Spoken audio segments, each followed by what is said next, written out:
Hello student, YDT classes में आपका स्वागत है। आज हम लोग वर्ग 9 के इतिहास का चौथा चैप्टर वन्य समाज और उपनिवेशवाद के प्रश्न उत्तर करेंगे। यह पार्ट 2 है। इससे पहले हम लोग एक वीडियो बना चुके हैं। तो चलिए वीडियो की शुरुआत करते हैं, जिसमें पहला प्रश्न है। दूसरा नंबर, बस्तर और जावा के औपनिवेशिक वन प्रबंधन में क्या समानताएं हैं।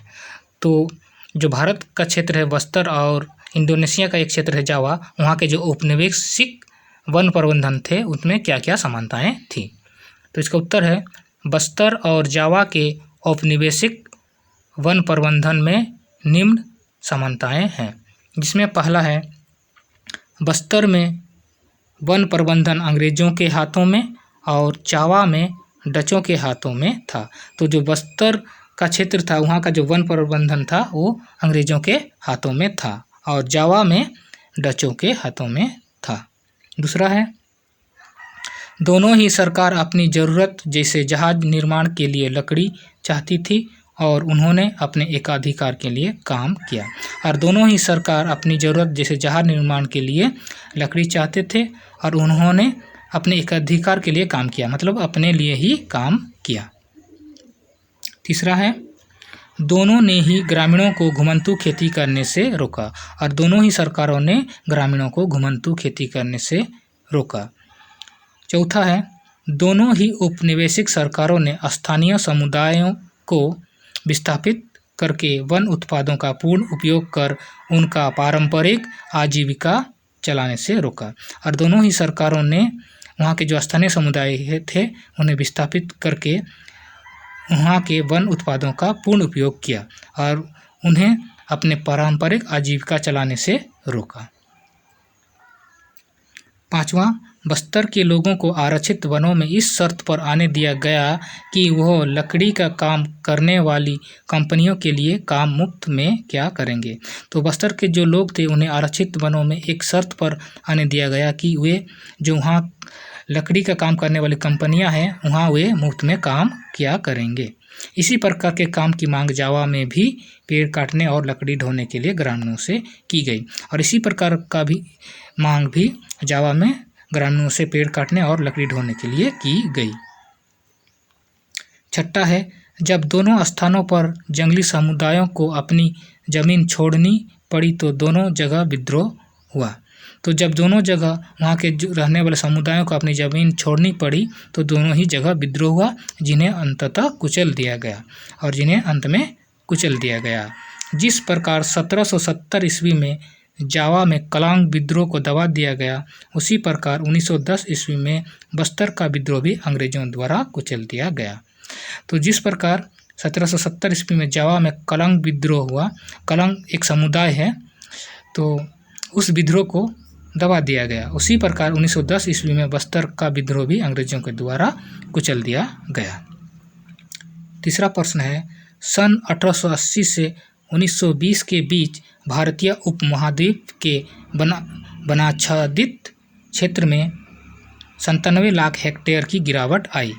पहले के 10.86 करोड़ हेक्टेयर से घटकर यह क्षेत्र 9.89 करोड़ हेक्टेयर रह गया था।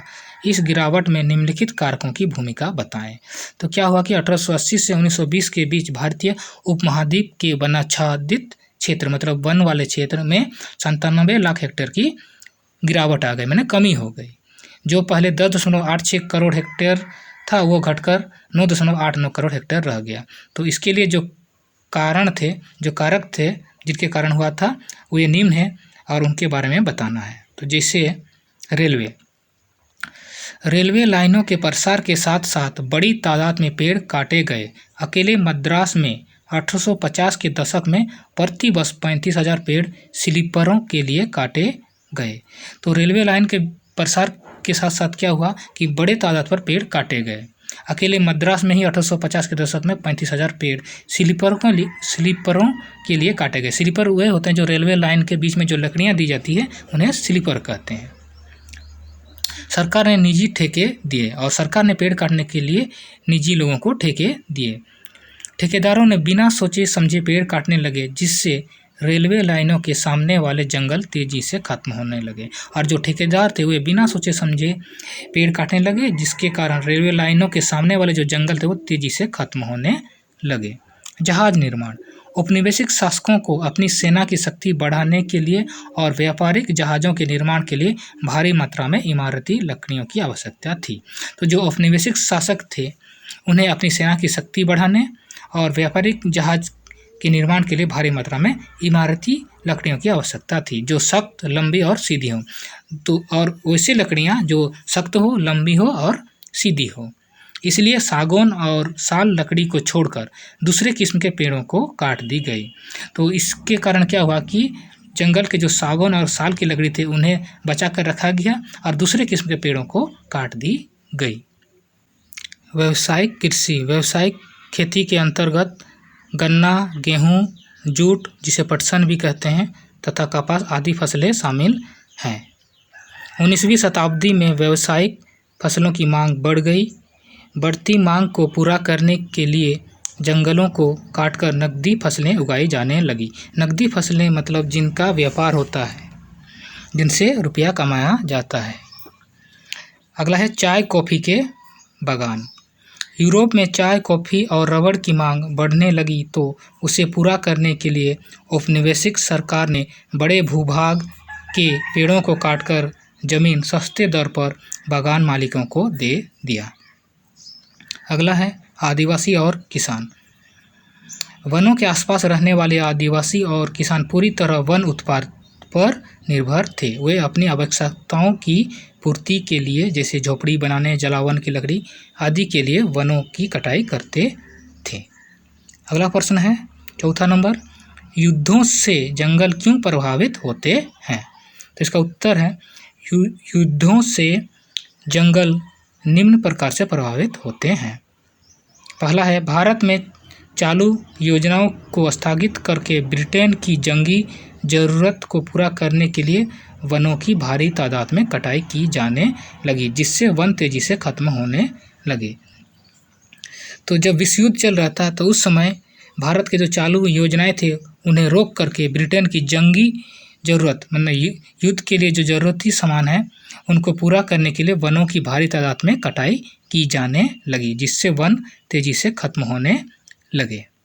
दूसरा है जावा में द्वितीय विश्व युद्ध के दौरान जापानियों के हाथों से वनों की संपदा को बचाने के लिए भस्म कर भागो नीति अपनाई गई, जिसके तहत आरा मशीनों और सागौन के विशाल लट्टों के ढेर जला दिए गए।